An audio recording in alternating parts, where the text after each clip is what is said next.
Hi hello வணக்கம் welcome to food tasty. நான் உங்கள் ஷெஃப் மால்குடி கவிதா. இன்னைக்கு ஃபுட் டேஸ்டியில் டேஸ்டியான டிஷ் என்ன அப்படின்னு பார்த்தீங்கன்னா சாபுதானா வடை தான் பார்க்க போகிறோம்.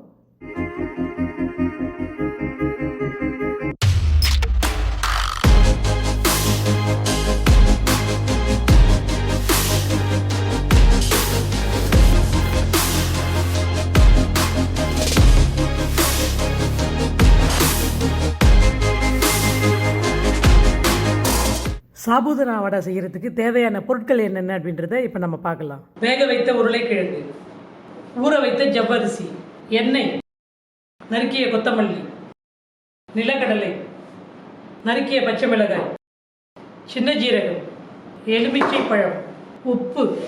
சாபுதானா வடை எப்படி பண்ணுறதுன்றதை பார்ப்போம். சாபுதானா வடைக்கு நம்ம வந்துட்டு என்ன பண்ணுறோம் அப்படின்னு பார்த்தீங்கன்னா, இந்த சாபுதானா வந்துட்டு சோக் பண்ணி ஒரு 3 hours சோக் பண்ணால் போதும். சோக் பண்ணி வடிகட்டி வச்சுட்டிங்கன்னா இது நல்லா சாஃப்டாக இருக்கும். இந்த மாதிரி இந்த ஃப்ளெக்சிபிலிட்டி வந்து பார்த்திங்கன்னா ஃபுல்லாக உங்களுக்கு சாஃப்ட்னஸ் இருக்கணும். கல் மாதிரி இல்லாமல் ரொம்ப நேரம் ஊற போட்டிங்கன்னா மாவு கரைஞ்சிடும். ஜவ்வரிசின்றது மரவள்ளி கிழங்கு மாவுலேருந்து ப்ரிப்பேர் பண்ணுறது. அதனால் ரொம்ப நேரம் ஊற போட்டிங்கன்னா மாவு கரைஞ்சி போயிடும். அதனால் அதுக்கு தகுந்த மாதிரி இதை போட்டுக்கலாம். இப்போ வந்துட்டு இதில் ஜவ்வரிசி ஃபஸ்ட்டு போட்டுக்கிறோம். அதுக்கப்புறம் பார்த்திங்கன்னா உருளைக்கிழங்கு வேக வச்சு துருவி வச்சுருக்கிற உருளைக்கிழங்கு இதை சேர்த்துக்கலாம். காரத்துக்கு தகுந்த மாதிரி ஒரு டேபிள் ஸ்பூன் பச்சை மிளகா போட்டுக்கலாம். 1 டேபிள் ஸ்பூன் கொத்தமல்லி தழை, சின்ன ஜீரகம் 1/4 டீஸ்பூன் சின்ன ஜீரகம், உப்பு வந்துட்டு தேவையான அளவு உப்பு. இது வந்து நிலக்கடலை, தோல் எடுத்த நிலக்கடலை. லெமன் வந்துட்டு கொஞ்சமாக ஸ்குவீஸ் பண்ணிக்கோங்க. இதை வந்து நம்ம ஒன்றா மிக்ஸ் பண்ணிக்கலாம். இந்த உருளைக்கிழங்கு வந்துட்டு பைண்டிங் பர்பஸுக்காக நம்ம யூஸ் பண்ணுறோம். இதில் வேறு எதுவுமே போட தேவையில்லை.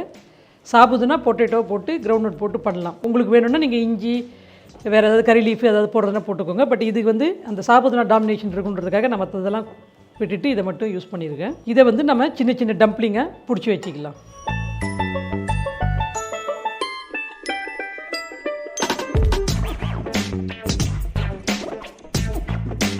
இது மாதிரி நம்ம வந்துட்டு ஒரு சின்ன சின்ன டம்ப்ளிங்ஸாக பேட்டிஸ் மாதிரி ப்ரிப்பேர் பண்ணி வச்சுருக்கிறோம். நீங்கள் உங்களுக்கு என்ன சைஸ் வேணுமோ அந்த சைஸில் நீங்கள் போட்டுக்கோங்க. ஸோ நம்ம வந்துட்டு ரெடி டு ஃப்ரை எல்லாமே வந்துட்டு தயாராக வச்சுருக்கிறோம் பொரிக்கிறதுக்கு. இப்போ நான் என்ன பண்ண போகிறோம் அப்படின்னு பார்த்தீங்கன்னா, இந்த அடுப்பு வந்து மாற்றிட்டு அடுப்பை பற்ற வச்சு எண்ணெய் இதில் போட்டுருக்கலாம். ஏற்கனவே கொஞ்சம் சூடாக இருக்கணுன்றதுக்காக நான் சின்ன பர்னரில் வச்சுருந்தேன். இப்போ எண்ணெய் சூடு ஏறட்டும். எண்ணெய் சூடு ஏறினதுக்கப்புறம் கம்ப்ளீட்டாக ப்ராப்பர் டெம்பரேச்சர் வந்ததுக்கப்புறம் இதை போட்டு பொரிச்சு எடுத்துட வேண்டியது தான். எண்ணெய் காஞ்சிருச்சு. இப்போ நம்ம பொரிச்சிக்கலாமா? நீங்கள் எப்பயுமே ப்ரிப்பேர் பண்ணும்போது கையில் ஒன்று எடுத்து உருட்டி போட்டிங்க அப்படின்னா ஒன்று போட்டு கடைசி உருண்டை போடுறதுக்குள்ளே ஃபஸ்ட்டு இது குக் ஆயிரும். அதனால் இந்த டாக்டிஸ் என்னென்னா, எல்லாம் அட் டைமில் ரெடியாக வச்சுக்கிட்டிங்கன்னா டக்குன்னு போட்டிங்கன்னா அந்த கலர் டெக்ஸ்சர் ஒரே மாதிரி எடுக்கலாம். ஸோ அதுக்காக நம்ம ரெடியாக வச்சுருக்கிறோம். இப்போ நம்ம ஒன்று எடுத்து விட்டுடுறோம்.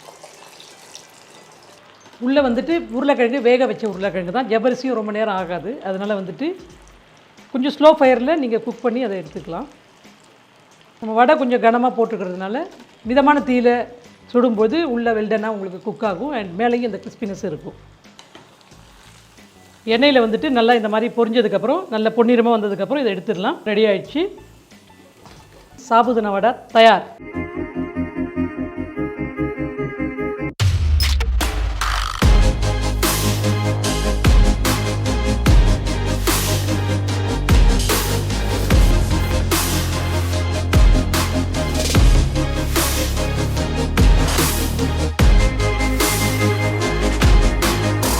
கண்டிப்பாக ட்ரை பண்ணி பாருங்கள். ஃபீட்பேக் சொல்லுங்கள்.